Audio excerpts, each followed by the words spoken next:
చాలా మంది తాయెత్తులని చేతులు కడుతూ ఉంటారు. అది అసలు మనిషి మీద ఎంత ప్రభావం చేస్తాయంటారు? ఖచ్చితంగా ప్రభావం చేస్తాయి. అంటే మంచి ఖచ్చితంగా జరుగుతది. ప్రభావం చేస్తాయి. ఎట్లా ప్రభావం చేస్తాయి నేను చెప్తా ఇను. హ్మ్. It's a psychological phenomena. Okay. Right? ఏంది ఈ సైకలాజికల్ ఫినామినా ఏంది? నువ్వు నీకొక ఈ ఈ ఈ సందర్భంలో ఒక చిన్న సినిమా గురించి గుర్తు చేస్తాను నీకు. Okay sir. చాలా ఏళ్ల క్రితం మా చిన్నప్పుడు ఎప్పుడో హ్మ్. ఒక సినిమా చూసా. దాని పేరేంది అనంటే 'రాజుపేద'. రాజు. 'రాజుపేద'. దాంట్లో రేలంగి ఒక వీరుడు. హ్మ్. కానీ వాడికి యుద్ధానికి పోవాలంటే భయం. ఓకే. వాడికి దెబ్బలు తినాలంటే భయం. వాడికి అన్నిటికి భయమే. కానీ మంచి గొప్ప వీరుడు వాడు. గొప్ప వీరుడు. గొప్ప హ్మ్. క అదే యుద్ధ విద్యలన్నిట్లో వాడు మంచి ఇది. హ్మ్. ఒకసారి ఒక సాధువు ఏం చేస్తాడయ్యానంటే, వాడికి ఒక బొమ్మ ఇచ్చి, ఇదిగో ఈమె ధైర్యలక్ష్మి. ఈ ధై ఈ ఈ ఈ ధైర్యలక్ష్మిని నీ జేబులో పెట్టుకో. నీకు భయం అనేది ఉండదు. నీకు ఎదురు అనేది ఉండదు. నీకు అంతా విజయమే అని చెప్తాడు. ఓకే. ఇంకా అప్పటి నుంచి వీడు రెచ్చిపోతాడు. హ్మ్. అద్భుతంగా యుద్ధం చేస్తాడు. ఓకే. ఆ! ఆ! ఒకసారి యుద్ధం చేస్తూ ఉంటే, హ్మ్. ఆ బొమ్మ జారి కింద పడుద్ది. హ్మ్.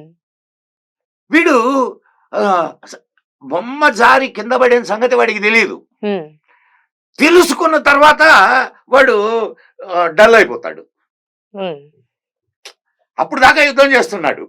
సో, పడిపోయిన బొమ్మ లేకపోయినా యుద్ధం చేస్తున్నాడు. ఆ! బాగా అర్థం చేసుకోమ్మా. బొమ్మ లేకపోయినా యుద్ధం అనేది యుద్ధం చేస్తున్నారు. చేస్తున్నాడు. కానీ బొమ్మ లేదు అని తెలిసినప్పుడు వాడు చేయడం ఆప్ జేయడం. డౌన్ అయిపోయాడు. హ్మ్. ఈ నువ్వు కట్టుకునే తాయెత్తులు ఇవన్నీ కూడా నీకు అటువంటి ఆత్మవిశ్వాసాన్ని కలిగించడానికి మాత్రమే నువ్వు ఏర్పాటు చేసుకున్నటువంటి ఒక సైకలాజికల్ ఫినామినా. సైకలాజికల్‌గా యెస్. అంతే. ఇప్పుడు ఆ బొమ్మ జేబులో ఉంటే వాడు వీరుడు. హ్మ్. కాకపోయినా కూడా వీరుడే కదా! అవును. అది మన మనిషికనేది అర్థం అవ్వాలి. ఆ విషయం అనేది. ఫస్ట్ అందుకే వివేకానందుడు ఏం చెప్తాడనంటే, ముందు నీ మీద నువ్వు నమ్మకాన్ని పెంచుకో. యెస్. నువ్వు ఎప్పుడైతే నీ మీద నమ్మకాన్ని పెంచుకుంటావో, అప్పుడు నువ్వు దేన్నైనా సాధించగలవు. హ్మ్. నీకు అందరి దేవతల మీద నమ్మకం ఉందమ్మా. కానీ నీ మీద నీకు నమ్మకం లేకపోతే నువ్వు ఏమి చేయలేవు. అవును. ఇక్కడి నుంచి ఇక్కడ వరకు కట్టుకున్నా, ఇక్కడి నుంచి ఇక్కడ వరకు కట్టుకున్నా. హ్మ్. కొంతమంది చేయి చూసినట్టయితే అసలు మొత్తం నేను అదే చెప్తుంది. నిండిపోయింది. నువ్వు ఇక్కడి నుంచి ఇక్కడ వరకు కట్టుకో. లేకపోతే ఇక్కడి నుంచి ఇక్కడ వరకు ఏసుకో. ఏసుకున్నా నీ మీద నీకు నమ్మకం లేకపోతే నువ్వు ఏమీ చేయలేవు.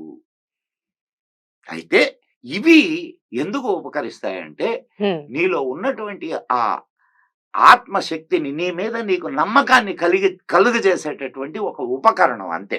హ్మ్. అది నీ నమ్మకానికి సంబంధించింది. అవును. అంతే తప్ప చేతికి దారం కట్టుకున్నందువల్ల అన్నీ జరుగుతాయనేది, కట్టుకోకపోతే ఏం జరగవనేది లేదు. లేదంటారు అయితే. ఖచ్చితంగా అమ్మ. అంతే. నేను చెప్తున్నది అదే. హ్మ్. ఇప్పుడు నువ్వు సపోజ్ నువ్వే అనుకుందాం. నువ్వు ఎవరో చెప్తారు. ఈ ఉంగరం పెట్టుకుంటే నీకు ఇది అవుతుంది. కలిసొస్తుంది. రాజు నువ్వు అది అయిపోతారు. నమ్మావు. ఇక్కడ నమ్మకం. నువ్వు నమ్మావు. హ్మ్.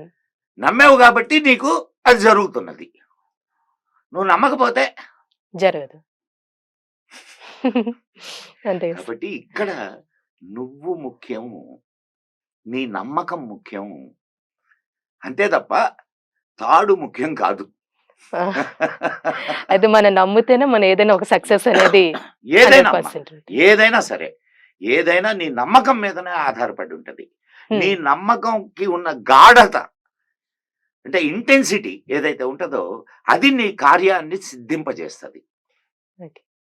ఇప్పుడు ఒక విషయం గాలిలో దీపం పెట్టి దేవుడా అంటే ఆరిపోకుండా ఉంటదా? ఆరిపోద్ది కదా సార్. ఆరిపోద్ది కదా! హ్మ్. హ్మ్.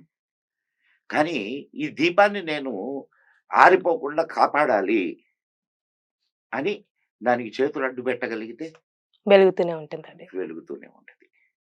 అట్లనే ఇక్కడ కూడా నమ్మకంతో పాటుగా నమ్మకం ఉండాల్సిందే. నమ్మకం హ్మ్. ఉండాలి. నమ్మకంతో పాటుగా నీ నమ్మకం. ప్రయత్నం, ఆత్మవిశ్వాసం 2 ఉండాలి. ఓకే. ఇది మన ధర్మం చెప్పేటటువంటి విషయం. Thank you so much sir. మీ విలువైన టైంని వెల్కమ్. మాకిచ్చారు. వెల్కమ్. మాకు చాలా విషయాల గురించి తెలియజేశారు. నెక్స్ట్ ఇంటర్వ్యూలో ఇంకొన్ని విషయాల గురించి మీరు మాకు తప్పకుండా. తెలియచేయాలి. Thank you so much sir. తప్పకుండా.